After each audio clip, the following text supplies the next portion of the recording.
James Patrick Page was born on January 9, 1944 in Heston, England. Like many kids in post-war Britain, he grew up in a modest home where music often came from the family radio. When he was 12, Jimmy stumbled upon a guitar, an acoustic one left behind by the previous owner of their house. That moment changed everything. He quickly learned chords and began imitating the rock and roll he heard from Elvis Presley and Scotty Moore. Page's obsession grew. He practiced endlessly, sometimes locking himself away just to figure out a riff. By his teenage years, he wasn't just playing, he was already impressing local musicians. Soon, people realized this boy had something special, a unique combination of technical skill and deep feeling.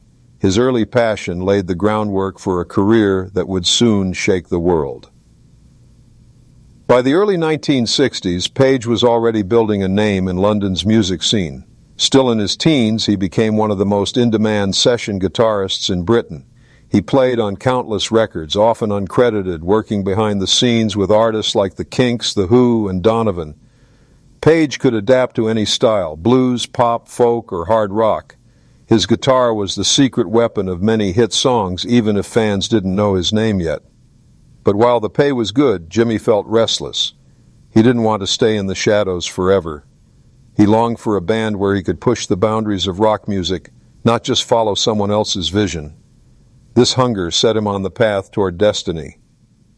In 1966, opportunity struck when the Yardbirds invited Page to join. The band was already famous for having launched Eric Clapton and Jeff Beck. At first, Jimmy played bass, but he quickly switched back to lead guitar, forming a fiery dual guitar lineup with Beck. The Yardbirds gave him space to experiment with distortion, feedback, and new tones. It was here that Page's reputation as a guitar innovator began to soar, but the band struggled with direction, and by 1968 the Yardbirds were falling apart. Still, Jimmy had a vision. Out of their ashes, he would create something even bigger. When the Yardbirds finally dissolved, Page was left with a handful of tour dates. He needed musicians to fill them, so he recruited singer Robert Plant, bassist John Paul Jones, and drummer John Bonham. Together they first performed as the New Yardbirds, but soon they adopted a new name, Led Zeppelin. From the moment they hit the stage, the chemistry was undeniable. Page's heavy riffs and masterful solos, Plant's soaring vocals, Jones's multi-instrumental brilliance, and Bonham's thunderous drumming created a force unlike anything the rock world had heard before. Page wasn't just the guitarist, he was the mastermind, shaping the band's sound and direction. Jimmy Page wasn't only a great player, he was a visionary producer. He crafted Led Zeppelin's albums with meticulous detail, experimenting with studio techniques. He pioneered distance miking, placing microphones far from instruments to capture natural echo and depth. Page layered guitars to build walls of sound, yet kept space for dynamics. Songs like Whole Lotta Love and Kashmir showcased his genius for blending raw power with mystery and atmosphere. His approach turned the studio into an instrument, making Zeppelin records timeless. To Page, music wasn't just notes, it was an experience.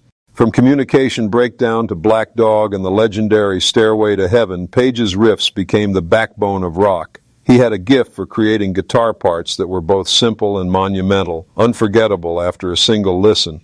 His solos, sometimes fiery, sometimes haunting, carried emotion as strong as Plant's vocals. Page wasn't just playing guitar, he was telling stories through sound. Many critics call him the greatest riff writer in rock history, and it's hard to argue otherwise. Part of Jimmy Page's allure was his mysterious persona. He was fascinated by the occult and symbolism, often incorporating esoteric imagery into Led Zeppelin's artwork. His stage presence was equally enigmatic, sometimes bowing his guitar with a violin bow, other times wearing flowing dragon suits that made him look almost supernatural.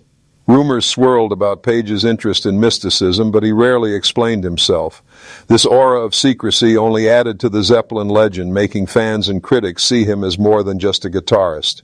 He was a figure of rock mythology. The 1970s saw Led Zeppelin reach unimaginable heights, stadium tours, platinum albums, and cultural dominance. But with fame came struggles, the pressures of constant touring, personal tragedies, and substance abuse began to weigh heavily on the band. Then, in 1980, tragedy struck. Drummer John Bonham died suddenly. Without him, Page and the others knew Zeppelin couldn't continue. The band announced its breakup, leaving a giant hole in rock music. For Page, it was like losing a brother and his life's greatest creation all at once. After Zeppelin's breakup, Page explored different projects. He formed The Firm with Paul Rodgers, worked with David Coverdale, and even reunited briefly with Robert Plant for new tours and albums. Though none matched Zeppelin's glory, Page still carried the same fire in his playing. He also dedicated himself to preserving Zeppelin's legacy, overseeing remasters and live releases. Page proved that while Zeppelin had ended, his journey as a musician was far from over. Today, Jimmy Page is celebrated as one of the greatest guitarists of all time. His riffs, solos, and production techniques shaped not just Led Zeppelin, but the entire sound of rock music. Countless players, Slash, Eddie Van Halen, Jack White, and beyond, cite him as a hero. More than half a century after he picked up that old acoustic guitar, his influence still echoes everywhere. Page's story is one of talent, vision, mystery, and unshakable passion for music. And for fans, his legacy will always remain untouchable.